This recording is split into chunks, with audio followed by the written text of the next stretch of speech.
नमस्कार।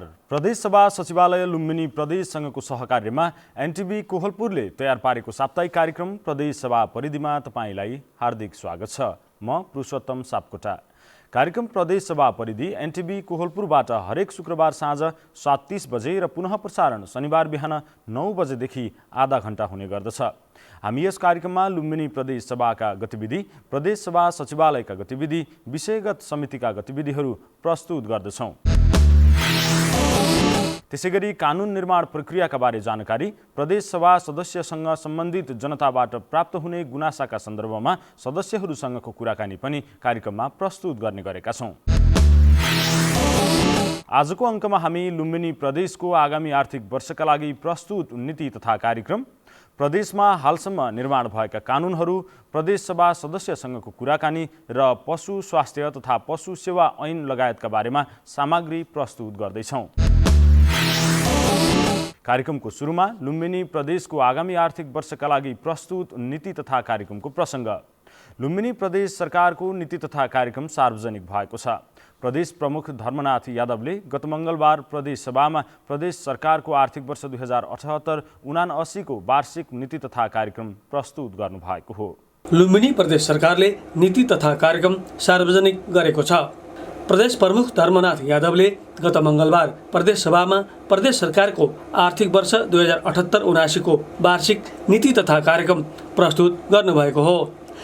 प्रदेश सभामा नीति तथा कार्यक्रम प्रस्तुत गर्दै प्रदेश प्रमुख यादवले प्रदेशको समृद्धिका लागि पूर्वाधार विकासका साथै स्वास्थ्य, शिक्षा, पर्यटन, कृषि लगायतका क्षेत्रको विकासका लागि पर्याप्त योजनाहरू तर्जुमा गर्ने नीति तथा कार्यक्रममा उल्लेख गरिएको बताउनुभयो।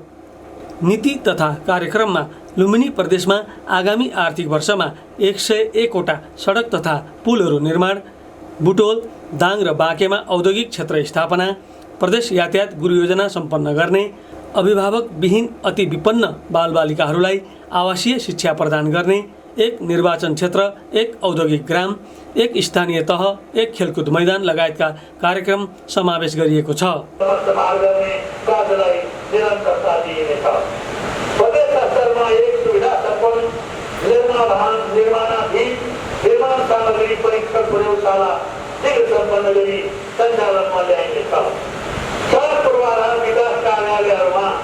भएका निर्माण सामग्री परीक्षण प्रयोगशालाहरूको सबलीकरण गरी निर्माण कार्यको गुणस्तर सुनिश्चितता गरिनेछ।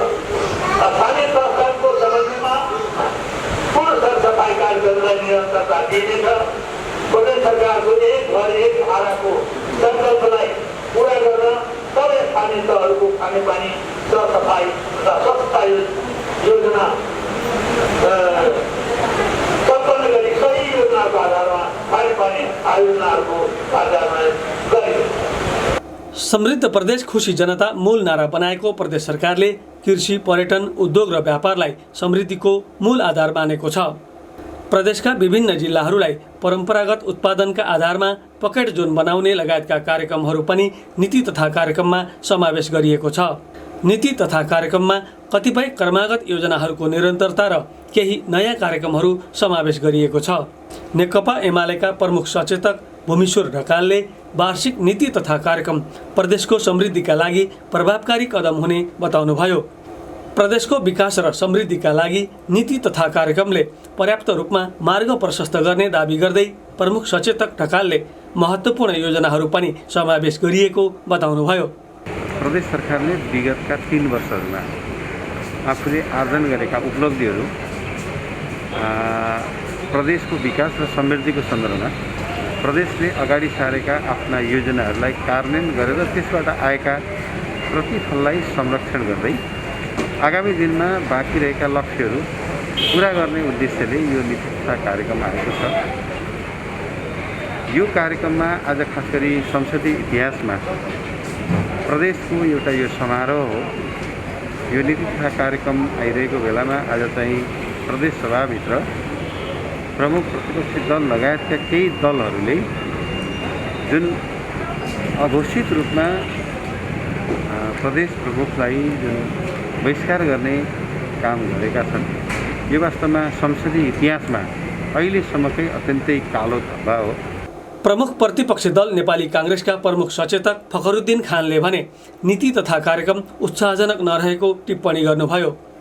विगतको निरन्तरताकै रूपमा नीति तथा कार्यक्रम आएको र प्रभावकारी रूपमा कार्यान्वयनको आधार नरहेको भन्दै प्रमुख सचेतक खानले जनतालाई प्रदेश सरकारले पूरा नहुने सपना बाँडेको उल्लेख गर्नुभयो। प्रदेश सभाको विपक्षी गठबन्धनका प्रदेश सभा सदस्यहरूले भने प्रदेश प्रमुख यादवले प्रदेश सभा बैठकमा नीति तथा कार्यक्रम प्रस्तुत गरिरहँदा उपस्थित नभएर साङ्केतिक रूपमा बहिष्कार गर्दै विरोध गरेका थिए। गत वैशाख 19 गते प्रदेश सरकारमा मुख्यमन्त्री शङ्कर पोखरेलको नियुक्ति र विपक्षी दलका सांसदहरूको अपमान गर्दै जबरजस्ती शपथ ग्रहण गराएको भन्दै साङ्केतिक विरोध स्वरूप विपक्षी गठबन्धनका सांसदहरूले बैठक बहिष्कार गरेको बताएका छन्। र खास गरेर हाम्रो दलको तर्फबाट गठबन्धन दलको तर्फबाट हामीले वैधानिक रूपमा सदनको सम्मानको निमित्त 4 दलको तर्फबाट 4 जना प्रतिनिधिको रूपमा प्रमुख सचेतकहरू बस्ने प्रतिनिधित्व गर्ने काम भयो। नेपाली काङ्ग्रेस, नेकपा माओवादी केन्द्र, जनता समाजवादी पार्टीको उपेन्द्र यादव पक्षले नीति तथा कार्यक्रम बहिष्कार गरेका थिए। विपक्षी दलका प्रमुख सचेतकहरूलाई मात्र प्रदेश सभामा उपस्थित गराएर अन्य प्रदेश सभा सदस्यहरूले भने बैठकमा अनुपस्थिति जनाएका थिए। आफ्नो स्थापनाको 40 महिनामा लुम्बिनी प्रदेश सभाले 62वटा कानुन बनाएको छ। प्रदेश सभामा पेश भएका 65 विधेयक मध्ये 62वटा पारित भई कानुनको अङ्ग बनेको र बाँकी 3वटा छलफलका क्रममा रहेको प्रदेश सभा सचिवालयले जनाएको छ। प्रदेश सभाले बनाउनुपर्ने 116वटा कानुन मध्ये आधाभन्दा बढी बनाइसकिएको सचिवालयले जनाएको छ। प्रदेशको संरचना नयाँ र शून्यबाट सुरु गर्नुपर्ने अवस्थाबाट आएको भए पनि कानुन निर्माणमा अन्य प्रदेशभन्दा लुम्बिनी प्रदेश अगाडि रहेको दाबी गरिएको छ। पछिल्लो पटक गत सोमबार प्रदेश सभामा सञ्चार माध्यम सम्बन्धमा व्यवस्था गर्न बनेको विधेयक दर्ता भएको छ। लुम्बिनी प्रदेशमा सञ्चार माध्यमको दर्ता, अनुमति, प्रकाशन, प्रसारण, सञ्चालन, नवीकरण र नियमन गर्ने उद्देश्यले विधेयक निर्माण गरिएको हो।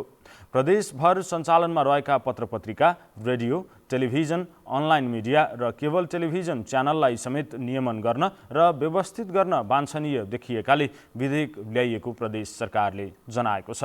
यसअघि प्रदेश सरकारले प्रसारण ऐन र सञ्चार तथा सूचना प्रविधि प्रतिष्ठान स्थापना सम्बन्धी ऐन बनाइसकेको छ। कार्यक्रममा अब प्रदेश सभा सदस्यसँग कुराकानीको पालो।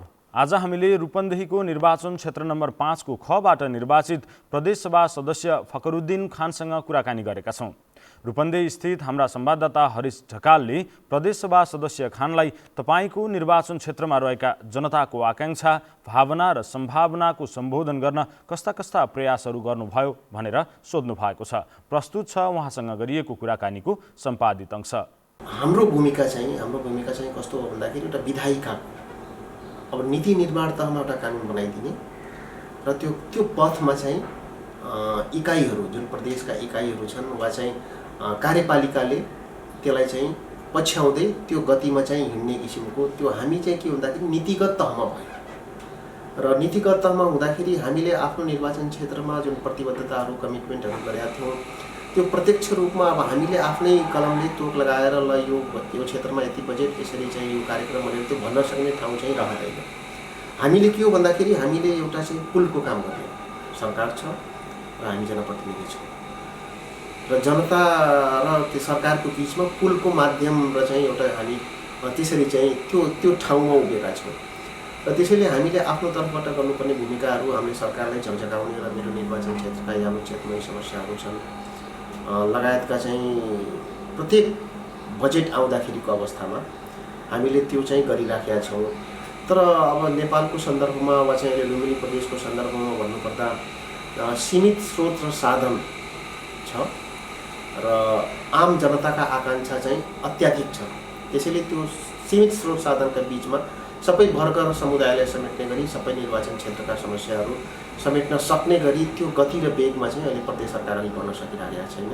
कानुन निर्माणको सवालमा प्रदेश सभामा यहाँको भूमिका कस्तो रह्यो त्यो अलिकति? अब कानुन निर्माणको सन्दर्भमा भन्नुहुन्छ भन्दाखेरि अहिले प्रदेशको उपलब्धि नै भन्नुहुन्छ भने अब शून्यबाट प्रारम्भ भएको संरचना छ र कानुनहरू, बहुसङ्ख्यक कानुनहरू प्रदेशलाई बनाउनु पर्नेमा अहिले जम्मा 5 दर्जनको हाराहारीमा कानुनहरू बनिसकेको छ र त्यसमा अब प्रत्यक्ष चासो र सरोकार राख्दै विधेयकहरू जुन सरकारले संसदमा टेबल गर्थ्यो त्यो टेबल हुँदाखेरि त्यसमा चासो र जिज्ञासा राखेर त्यस अध्ययन गरेर त्यस सन्दर्भमा धेरै कानुनहरूमा हामीले बहस गरेका छौँ, सुझावहरू दिएका छौँ।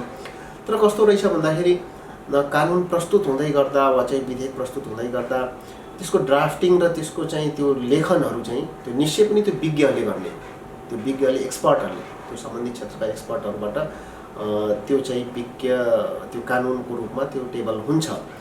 र टेबल भइसकेपछि के हुन्छ भन्दाखेरि हामीले त्यसमा अब त्यो एउटा कमा फुल स्टप लगायतका के अब यसमा चाहिँ त्रुटिहरू छन् त्यसलाई सुधार गर्दै ल यसरी यो अझै चाहिँ जनमुखी अझै चाहिँ यो सम्बन्धित जसलाई छुने हो यो कानुनले त्यो सरोकारमुखी होस् भन्ने किसिमको अब हाम्रो चाहना रहन्छ। र सभासदको नाताले त्यसमा प्रत्यक्ष रूपमा म धेरै कानुनहरूमा चाहिँ अब तपाईँको विधेयकहरूमा प्रत्यक्ष रूपमा छलफल सहभागी भएको छु। र एउटा चाहिँ कहिलेकाहीँ अलिकति एउटा अभाव के खड्किन्छ भने जुन हिसाबले जुन जस्तो सरोकारवालाहरूको राय परामर्श लिइसकेपछि उहाँहरूको पनि सुझावलाई सङ्कलन गरेर बल्ल चाहिँ त्यो प्रक्रिया अघि बढाउँदाखेरि अलिकति प्रभावकारी हुन्थ्यो। तर यहाँ अलिकति के देखियो भन्दाखेरि पहिला टेबल हुन्छ, टेबल भइसकेपछि अब कतिपय विधेयकहरू फेरि त्यो विषयगत समितिमा जाने र विषयगत समितिमा गइसकेपछि त्यो विषयगत समितिले सरोकारवालाहरूसँगको इन्टरेक्सन गरेर त्यसमा के परिमार्जन गर्न सकिन्छ, के सुझावहरू हाल्न सकिन्छ, त्यसरी सुझावहरू पनि हालेर चाहिँ ल यो क्षेत्रमा यो छ, यसरी चाहिँ यसलाई क्रमागत रूपमा यसलाई अझै सुधार गरौँ, बुँदा थपौँ लगायतका त्यसरी गरेर पनि हामीले चाहिँ परिमार्जन गरेर सरोकारवालाहरूसँगको इन्टरेक्सन राखेर उहाँहरूको चासो र इन्ट्रेस्टको विषयवस्तुहरू त्यसमा समावेश गरेर पनि त्यसलाई तयार पारेर पुनः संसदमा प्रस्तुत गर्दै त्यसलाई पनि पूर्णता दिने त्यो अभियानमा पनि हामी सफल भएका छौँ। समग्र नेपाललाई नै चिनारी दिने त्यसमा लुम्बिनी पनि छ। भगवान गौतम बुद्धको पवित्र जन्मस्थल लुम्बिनी भनेको त्यसलाई त दुर्गम त भन्न मिल्दैन। तर लुम्बिनी आसपासको क्षेत्रहरू त अलिक अविकसित पनि छ नि, त्यो क्षेत्रको विकासको लागि के कस्ता पहल गर्नुभयो 3 वर्षमा? 3.5 वर्षको अवधिमा मैले अघि पहिलोचोटि नै यहाँको प्रश्नमा जवाब दिइसकेका छु। अब हाम्रो भूमिका के हो भन्दाखेरि हामी कार्यकारी भूमिकामा छैनौँ, हाम्रो भूमिका के भने हामी सेरेमोनियल भूमिकामा छौँ। र आफ्नो तर्फबाट मैले बारम्बार के सुझाव दिइराखेको छु भने अब लुम्बिनी जुन क्षेत्रले विकसित हुनुपर्ने हो, अब त्यो त के हो भन्दाखेरि एउटा अन्तर्राष्ट्रिय पर्यटकीय केन्द्रको रूपमा रहेको छ। जस्तो हिन्दूहरूको 4 धाम, मुस्लिमहरूको मक्का मदिना, त्यसपछि क्रिस्चियनहरूको जेरुसलेम, त्यस्तै बुद्धिस्टहरूको लागि चाहिँ यो लुम्बिनी हो। र यसको महत्त्व र गरिमा हामीले त्यसरी चाहिँ बुझ्नु पर्दछ र त्यो स्तरको गति र विकास चाहिँ त्यो ठाउँले खोजेको छ। तर एउटा आजसम्मको के देखियो भने अवस्था नेपाल सरकारले जुन हिसाबले लुम्बिनीको ब्रान्डिङ र प्रचार गर्नुपर्ने थियो त्यसमा चाहिँ पक्कै पनि सरकारहरू चुकेका छन्। र त्यहाँ लुम्बिनीको विकासको सन्दर्भमा त्यो 1155 बिघा जग्गा जुन लुम्बिनी विकास कोष नाम गरेर एउटा चाहिँ अधिग्रहण गरेर त्यो विकास गर्दैछ। अहिलेको विकास के छ भन्दाखेरि त्यो 1155 बिघाभित्र मात्रै छ र वालभित्रको लुम्बिनी र वाल बाहिरको लुम्बिनीमा तपाईँको जमिन र आकाशको त्यस्तो अन्तर चाहिँ छ, यहाँले पनि त्यो देख्न सक्नुहुन्छ। त्यसैले हाम्रो भनाइ के हो भने अब त्यो बाहिरका ठाउँहरूलाई पनि त्यही गति र वेगमा बजेट छुट्याएर वा चाहिँ प्लानिङ गरेर चाहिँ विकास हुनुपर्छ भन्ने किसिमले हामीले बारम्बार यी कुराहरू चाहिँ अवगत गराइराखेका छौँ, सरकारलाई झकझकाइराखेका छौँ। तर अब प्रदेशको सन्दर्भमा भन्नुपर्दा प्रदेश आफैमा पनि अहिले चाहिँ त्यति सबल र सम्पन्न नभइसकेको खण्डमा अहिले चाहिँ यो बजेटमा जुन सङ्घीय सरकारले बजेट प्रस्तुत गरेको छ त्यसमा चाहिँ लुम्बिनीलाई स्मार्ट सिटीको रूपमा विकसित गर्दै लैजाने एउटा परिकल्पना चाहिँ गरेको छ। त्यो सराहनीय र स्वागत योग्य छ। यो 3.5 वर्षको बिचमा केही डेभलपमेन्ट भएन? केही पनि भएन? मैले 3.5 वर्षको बिचमा त डेभलपमेन्ट त भएको छ। त के भएको छ? अब पूर्वाधारकै सन्दर्भमा भन्नुहुन्छ भने अब प्रदेश सरकारबाटै अब त्यो लुम्बिनी विकासको रिङ रोड जुन चाहिँ एउटा बृहत सङ्घीय सरकारबाटै स्थानान्तरित योजना पछि चाहिँ यसको स्वामित्व प्रदेश सरकारले लिएको छ। अब त्यो ठुलो एउटा चाहिँ देखिने चाहिँ कामको रूपमा त्यही छ। त्यो 4 लेन बाटो हो र अन्य पूर्वाधारका क्षेत्रमा पनि कामहरू भएका छन्, सिँचाइका क्षेत्रमा पनि कामहरू भएका छन्, अनि पुल लेसारका क्षेत्रमा पनि कामहरू भएका छन् पूर्वाधारका क्षेत्रमा। जस्तो शिक्षा, स्वास्थ्य, रोजगारको क्षेत्रमा केही काम भएको छ? अनि शिक्षा र स्वास्थ्यको क्षेत्रमा मैले यहाँलाई भनिसकेँ नि, अब प्रदेशको सन्दर्भमा अहिले आफै पनि प्रदेश त्यति सबल र सक्षम नदेखिएको अवस्थामा अहिले त हामी कानुन निर्माणकै चरणमा रहेको र अब कानुन निर्माण भइसकेपछि कार्यान्वयन गर्नलाई चाहिने इकाइ संरचना कर्मचारी यावत कुराहरूको अझै पनि प्रदेश सरकारले जुन अभाव झेलिराखेको छ त्यो अभावले गर्दाखेरि पनि अब त्यो आफ्नो जुन स्पिरिटमा जानुपर्ने त्यो स्पिरिटमा जान नसकेर त्यो धेरै प्रतिफल चाहिँ दिन अहिले सकिराखेको अवस्था चाहिँ छ। त्यसको विकासको लागि केही पहल गर्नु भएको छ छैन? मदरसा उसको विकासको लागि बारम्बार चाहिँ अब संसदमा पनि हामीले चाहिँ अब यो मदरसा शिक्षालाई पनि राज्यको मूलधारमा ल्याउनुपर्छ भनेर अनुरोध गरेका थियौँ र एउटा चाहिँ उपलब्धि यो प्रदेशको के मान्नुपर्छ भने मदरसा शिक्षाको क्षेत्रमा नेपालकै अब जनसङ्ख्याको हिसाबले 2 नम्बर प्रदेशपछि सेकेन्डमा चाहिँ तपाईँको यो लुम्बिनी प्रदेश पर्दछ। मुस्लिम कम्युनिटीको हिसाबले सीमावर्ती सबै जिल्लाहरूमा मुस्लिमहरूको चाहिँ बाहुल्यता रहेको छ र मदरसाहरू पनि अब 500+ छन् हाम्रो यो उसमा यो लुम्बिनी प्रदेशमा दर्ता भएका मदरसाहरू। त्यसैले यसलाई के छ भन्दाखेरि यसलाई विधिसम्मत ढङ्गले राज्यको मूलधारमा ल्याउनका निमित्त र नेपालको शिक्षा नीतिसँग जोड्नका निमित्त मदरसा शिक्षा बोर्ड गठन हुनु नै त्यसलाई हामीले उपलब्धिको रूपमा ल्याएका छौँ। अब त्यसले अब सोचे जस्तो आजको भोलि नै अब त्यसले परिणाम त दिन सक्ने अवस्था त हुँदैन, तैपनि अब त्यो गठन हुनु पनि एउटा हाम्रो लागि ठुलो उपलब्धिको कुरा हो र अब त्यसले भोलि करिकुलमहरू शैक्षिक चाहिँ अब तपाईँको बुकहरू अब त्यसपछि पाठ्यक्रमहरू निर्माणका सन्दर्भमा त्यसले एउटा सकारात्मक भूमिका आउने दिनमा खेल्छ र त्यसको माध्यमबाट त्यसमा अझै चाहिने जनशक्ति बजेटहरूको पनि अझै अभावै हामीले देखिरहेछौँ। मदरसा बोर्डका पदाधिकारीहरूले पनि हामीलाई जुन हिसाबले चाहिँ बजेटहरू वा चाहिँ हाम्रो अधिकार क्षेत्रहरू जुन हिसाबले हुनुको अझै पनि त्यसमा चाहिँ संशोधनहरू गर्नुपर्छ भन्ने किसिमको सुझावहरू दिनुभएको छ। परामर्शमै छौँ हामी अब त्यसलाई कसरी चाहिँ व्यवस्थित ढङ्गले परिणाममुखी कामहरू दिन सक्ने गरी अगाडि बढाउन सक्छौँ भन्ने कुरामा हामी छलफल गर्छौँ। स्वास्थ्यको क्षेत्रमा के कस्ता विकासहरू त्यहाँ गर्न? स्वास्थ्यको क्षेत्रमा अब खासै त्यस्तो ठुलो उपलब्धि चाहिँ अहिले भएको छैन। स्वास्थ्यको क्षेत्रमा एउटा दुईटा चाहिँ उपस्वास्थ्य चौकीहरूलाई चाहिँ प्रदेश सरकारको तर्फबाट बजेटहरू विनियोजित गरेर अब त्यो बन्ने क्रममा छ, टेन्डर हुने क्रममा छ। यहाँको आवश्यकता के हो स्वास्थ्यको क्षेत्रमा? स्वास्थ्यको क्षेत्रमा आवश्यकताको सन्दर्भमा भन्नुहुन्छ भने अब अहिले हामी नेपालीहरूको एउटा चाहिँ मनोविज्ञानको रूपमा भनौँ, अब यो यथार्थ हो। हामी के छ भन्दाखेरि बिरामी हुने बित्तिकै हामी उपचारका निमित्त हामी निजी अस्पतालहरू वा चाहिँ निजी त्यो स्वास्थ्य संस्थानहरूलाई चाहिँ गुहार्छौँ। अब हामीले एउटा के छ भन्दाखेरि सरकारले पनि एउटा पोलिसी बनाएर अब यी सरकारी अस्पताल वा स्वास्थ्य चौकी त्यसप्रति एउटा आस्था बढाउने अब चाहिँ डक्टरहरूको वा चाहिँ अहेबाको दरबन्दीहरूको सन्दर्भमा पनि र औषधि व्यवस्थापनको सन्दर्भमा पनि र त्यो गरेर मात्रै पनि नहुने त्यसलाई अनुगमन र मोनिटरिङ, त्यो अनुगमन निकाय अलिकति चाहिँ जिम्मेवार भएर प्रस्तुत हुने हो भने त्यसप्रति एउटा चाहिँ आशा बढ्छ। र अहिले कोभिड महामारीको बेलामा चाहिँ एउटा के देख्यो भन्दाखेरि सरकारी अस्पतालप्रति चाहिँ एउटा आम जनताको चाहिँ आशा र भरोसा देखियो, किनभने कोभिडको बेलामा चाहिँ अब निजी स्वास्थ्य संस्थानहरूले चाहिँ बिरामी नलिने र भुइँमै भए पनि उपचार चाहिँ अब सरकारी अस्पतालहरूले नै गरेको खण्डमा यो महामारीले चाहिँ त्यसको आवश्यकता र औचित्य चाहिँ अलिकति बढाएको हामीलाई अनुभूति भएको छ। र त्यो अनुरूप अब चाहिँ ती सबै स्वास्थ्य क्षेत्रहरूमा सरकारले अब त्यहाँ संरचनाहरू लगायतका अब इक्विपमेन्टहरू लगायतका कुराहरू चाहिँ विस्तार गर्दै लानुपर्छ भन्ने हामी प्रमुख प्रतिपक्षीको तर्फबाट पनि हामीले सुझाव दिन्छौँ। तपाईँको निर्वाचन क्षेत्र कृषिमा पनि उर्वर भूमि हो, कृषिको विकासको लागि केही पहलहरू गर्नुभयो यो अवधिमा? कृषिको लागि कृषि क्षेत्रमा सिँचाइका कुराहरू, त्यसपछि अब सरकारले लागू गरेको स्मार्ट कृषिका योजनाहरू जुन छ अब त्यो नगदे बालीको रूपमा तरकारी खेतीहरू हुन्छ त्यहाँ पनि र सिँचाइका क्षेत्रमा पनि अब धेरै आयोजनाहरू प्रदेश सरकारबाट मैले लिएर गएको छु। त्यहाँका जनतालाई अपनत्व ग्रहण गर्ने अवसर केही प्रदान गरेको छ? होइन, लुम्बिनी विश्वविद्यालयको सन्दर्भमा अब प्रसङ्गहरू पनि धेरै पटक उठिसक्यो। अब त्यहाँ पदाधिकारीहरू जो हुनुहुन्छ उहाँहरूले नाम चाहिँ लुम्बिनीको अब के भयो भन्दाखेरि 10-11 वर्षसम्म त त्यसको केन्द्रीय कार्यालय काठमाडौँमै खोलेर पदाधिकारीहरू काठमाडौँमै बस्नुभयो।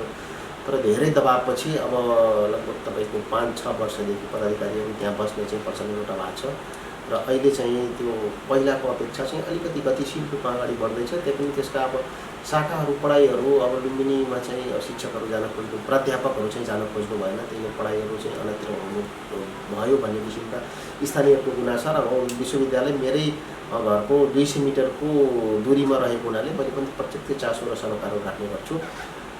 जुन हिसाबले स्थानीयसँग अपलब्ध गरेर अगाडि बढ्नुपर्ने हो विश्वविद्यालयमा पनि अलिक त्यस्तो खासै चाहिँ प्रगति भएको हामी देख्दैनौँ र हामीले कार्यक्रमहरू पनि बारम्बार यी आवाजहरू उठाइरहेका छौँ। जस्तो अब कर्मचारी भर्ना लगायतका शैक्षिक कार्यक्रमहरूका सन्दर्भमा सबभन्दा पहिला स्थानीयले अपनत्व लिने गरी तपाईँले त्यो गतिविधि अगाडि बढाउनुहोस् र त्यसमा प्रायोरिटीमा राख्नुहोस्। किन भन्दाखेरि भोलि चाहिँ यो स्थानीयले मेरो हो भन्ने किसिमको त्यो बुझाइ भएपछि तपाईँभन्दा चाहिँ यसको विकासका निमित्त ऊ जागरुक हुन्छ, उसको चासो हुन्छ भन्ने किसिमले हामी त्यसरी चाहिँ सहकार्य र चाहिँ बेला बेलामा उसलाई चाहिँ झकझकाउने काम चाहिँ गर्छौँ। बाहिरकोले र भित्रकोसँग पनि अपलब्ध चाहिँ अझै पनि ग्रहण गर्न नसकेको अवस्था छ।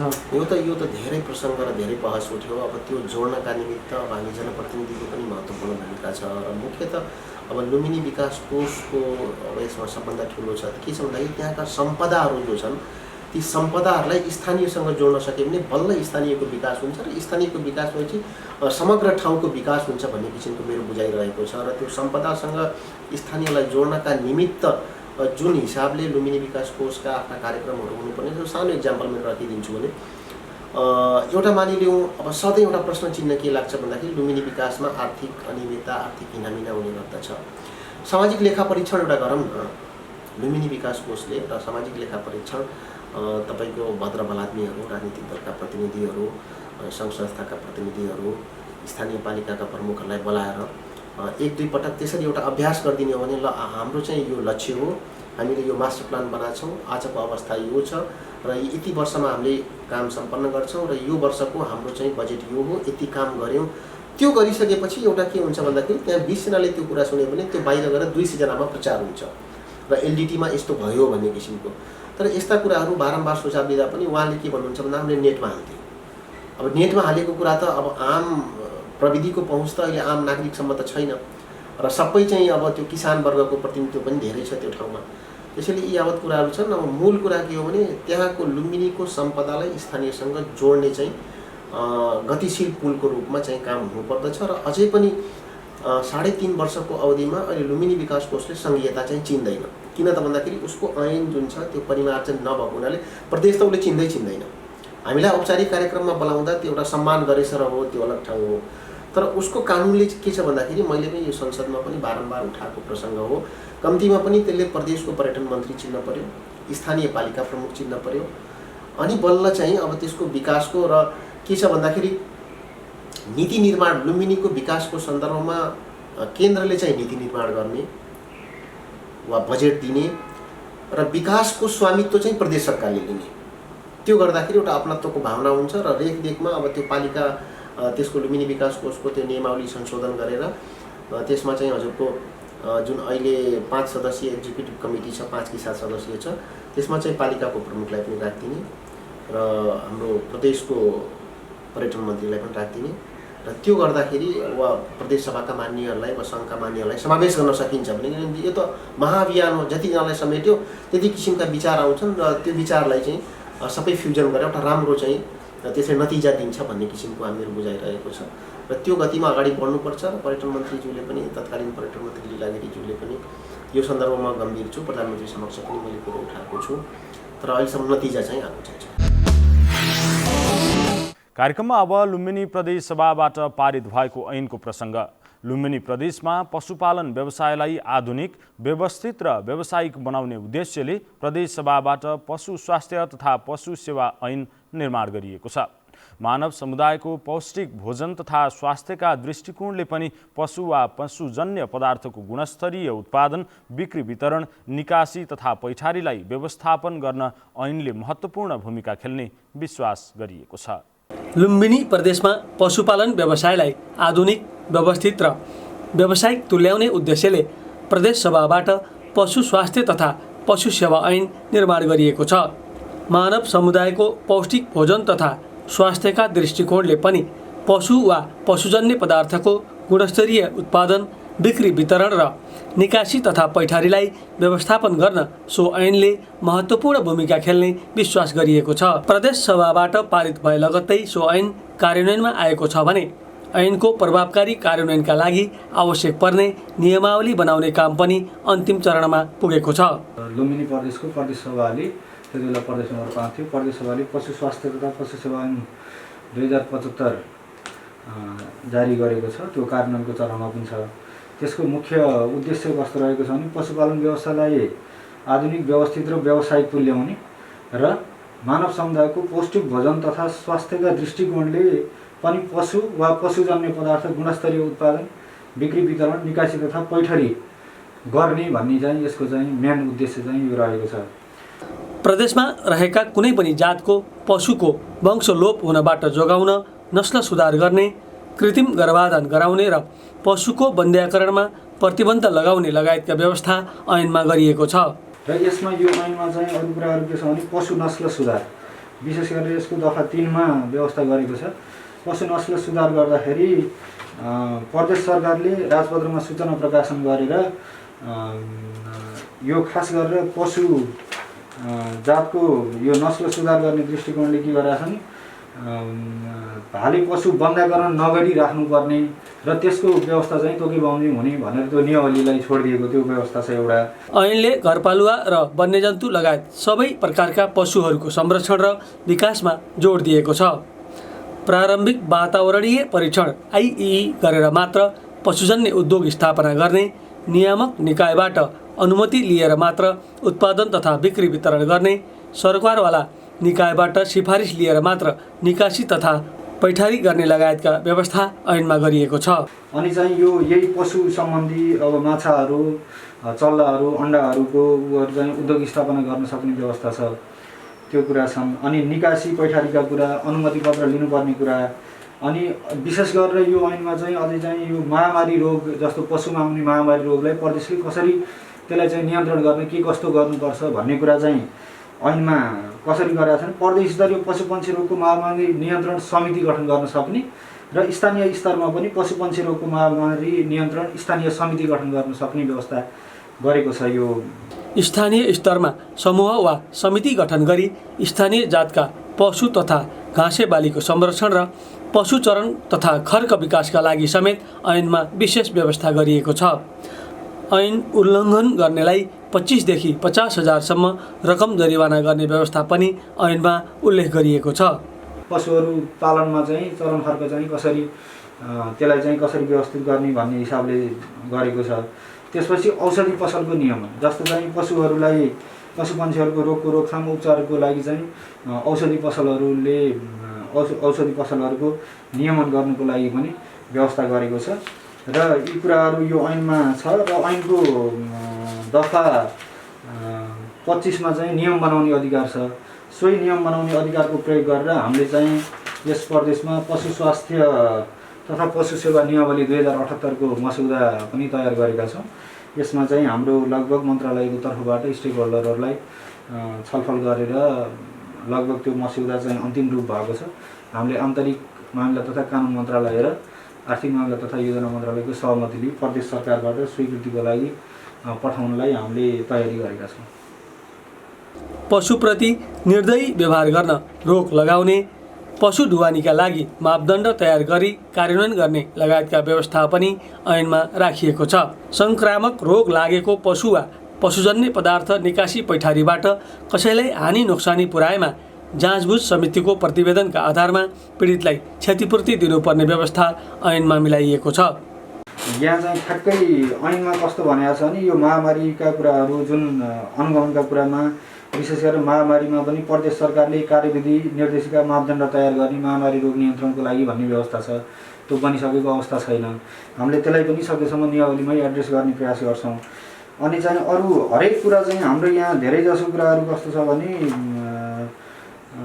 त्यही नियमावलीबाट अथवा चाहिँ कार्यविधि निर्देशिका बनाएर अगाडि बढ्नुपर्ने व्यवस्था भएको हुँदा यसलाई चाहिँ हामीले नियमावली पछि मात्रै पूर्ण रूपमा कार्यान्वयन गर्न सक्ने अवस्था।